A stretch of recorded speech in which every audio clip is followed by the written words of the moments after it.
अपना प्रश्न पूछिए। हेलो, जय जी मसीह पास्टर जी। जी जी जी, जय मसीह जय मसीह। हाँ, मैं अंकित कोलकाता से बात कर रहा हूँ, आपके जी साथ जुड़ रहा जी हूँ अभी। जी जी, अंकित तो बोलिए। आपसे बहुत मैं ब्लेस्ड हुआ हूँ, मुझे पर्सनली बहुत आत्मिक रीति से मुझे उन्नति हुआ है। तो वाह। मेरा आपसे एक सवाल है। जी एक्चुअली दो तीन सवाल है, पहले मैं क्लियर करना चाहता हूँ, जो महाक्लेश जो है, जी। तो कलीसिया कब उठाई जाएगी? महाक्लेश के पहले कि उसके बीच में कि उसके आखिर में? वाह, wonderful question, wonderful question. Okay, Amit Amit ने अमित अंकित। अंकित अंकित अंकित अंकित अंकित, आप कलकत्ता से, राइट? हाँ, राइट राइट। लाइन में बने रहना। नाउ अंकित का प्रश्न यह है कि रैप्चर उठा लिया जाना महाक्लेश के बाद या महाक्लेश के पहले। तो आप लोगों की सुविधा के लिए बताता चलूं कि मैं इसके ऊपर प्रचार कर चुका हूं, मैं इसके ऊपर रैप्चर के ऊपर। अंकित, अगर आपने नहीं देखा तो प्लीज देख लेना, और साथ ही साथ जितने दर्शक अभी देख रहे, कितने लोग हैं? ओके, 1100 के ऊपर लोग जो देख रहे हैं, मैं उनको भी कहना चाहता हूं कि प्लीज आप लोग रैप्चर के ऊपर, मेरा जो वीडियो है यूट्यूब पे पड़ा हुआ है, आप सिर्फ इतना टाइप कर देना, रैप्चर टीचिंग और प्रीचिंग बाय डैनियल राज, आ जाएगा आपको, ठीक है ना? मैंने उसमें बिल्कुल कहा है। तो टोटल मैं समझता हूं 4 रैप्चर्स हैं। अमित, राइट? अंकित अंकित, माफी हाँ चाहूंगा, टोटल जी, 4 रैप्चर है। कितने रैप्चर्स हैं? जो 4। टोटल 4 हैं। सबसे पहला रैप्चर है नो रैप्चर, ऐसे कॉन्सेप्ट वाले। दूसरा है अच्छा। प्री रैप्चर, तीसरा है मिड रैप्चर, चौथा है पोस्ट रैप्चर। तो सबसे पहला जो कहते हैं नो रैप्चर, उनकी तो गिनती नहीं कर सकते क्योंकि रैप्चर है।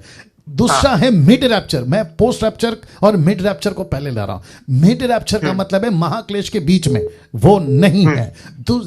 तीसरा है पोस्ट रैप्चर, मतलब महाक्लेश के बाद, वो भी बिब्लिकल नहीं है। लेकिन सबसे इंपॉर्टेंट क्या है जो मैंने प्रचार किया और जो रेफरेंस के साथ में बात किया है, वह है प्री रैप्चर। प्री का मतलब होता है पहले।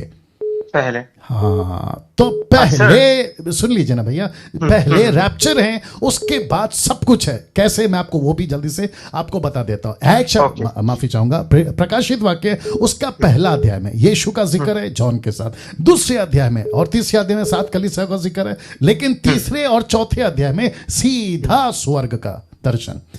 तो जॉन को सीधा स्वर्ग में, और कलीसिया उसके बीच में, कलीसिया जो दूसरे तीसरे चैप्टर में जिक्र है, उसके बाद 21वें अध्याय तक कलीसिया का नामो निशान नहीं है। कहां पे? जॉन की लिस्ट में। तो इसका मतलब क्या हुआ? और पौलुस का स्टेटमेंट यीशु की बातों से टोटल मिलाकर मैंने रैप्चर की स्टडी पे बता दिया है। ना तो मिड है ना पोस्ट है, सिर्फ एक ही है जिसको कहते हैं प्री रैप्चर, मतलब महाक्लेश के पहले। जी अब सर, अंकित। हाँ हाँ, और एक जैसे अगर सेकंड थिस्सलुनियन हम लोग पढ़े, तो जब तक पाप के पुत्र ना आता तो ना आएगा, तब तक ये दिन नहीं आएगा। जी बाइबल बिल्कुल। हम लोग, तो मतलब क्या एंटी क्राइस्ट आने के बाद महाक्लेश से पहले कैप्चर हो जाएगा? जी बिल्कुल, एंटी क्राइस्ट को हम नहीं देखेंगे। वापस कह देता हूं, एंटी क्राइस्ट को कलीसिया नहीं देखेगी।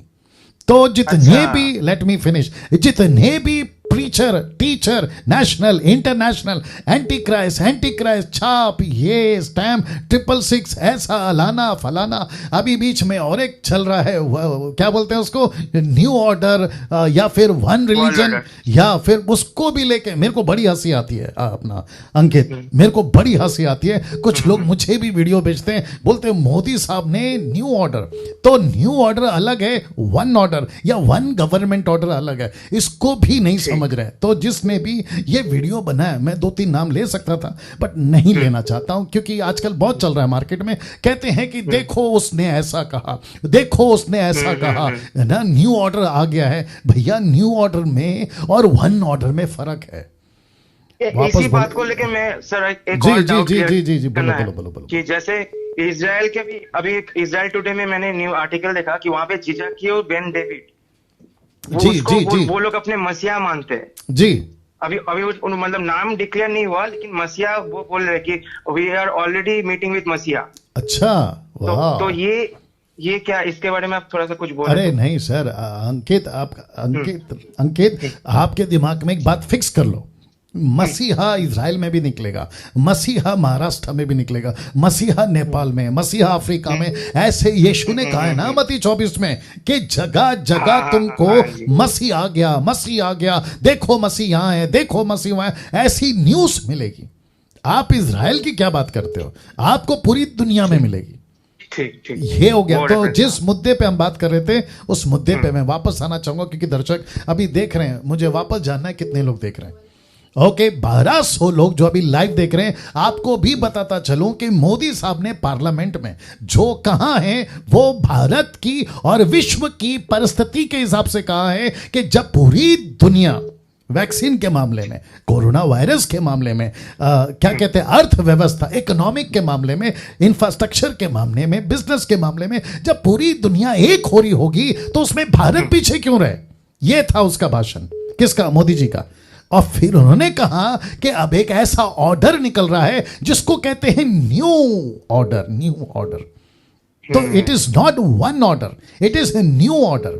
और रहा सवाल दूसरा, अंकित सुनिएगा ध्यान से। अच्छा, कुछ लोग कहते हैं प्रकाशित वाक्य की, वो जो आदमी था, मेरे को यहां तक आ रहा उसका नाम लेकिन नहीं बताऊंगा, मूर्खता की बात कर रहा था यूट्यूब पे। कहते हैं प्रकाशित वाक्य 3 अध्याय की भविष्यवाणी पूरी हो गई। कैसे पूरी हो सकती है अब अंकित? कैसे पूरी हो सकती है? रैप्चर होना बाकी है, रैप्चर के बाद में एंटी क्राइस्ट का खुद को प्रकट करना बाकी है, एंटी क्राइस्ट का यरूशलेम के मंदिर में बैठना बाकी है, फिर उसका खुद को डिक्लेयर करना कि मैं क्राइस्ट हूं। याद रखो, वो खुद को क्या डिक्लेयर करेगा? मैं मसीहा हूं, जिसका इंतजार पेंटिकोस्टल, कैरिस्मेटिक, ये दुनिया भर की डिनोमिनेशन और इजराइल वेट कर रहा था। वो क्राइस्ट मैं हूं, ऐसे खुद को डिक्लेयर करेगा, तब ऑर्डर निकलेगा। और उसको कहते हैं one government order, not new order, one government order. और उसको फिर दूसरा ये भी नाम दिया जाएगा कि एक ही धर्म होगा, ना हिंदू, ना मुस्लिम, ना सिख, ना ईसाई, ना बुद्धिस्ट, ना पारसी, ना यहूदी, ना आदिवासी, एक ही धर्म होगा। तो उसको कहते हैं new one government and one religion, not new. I hope you got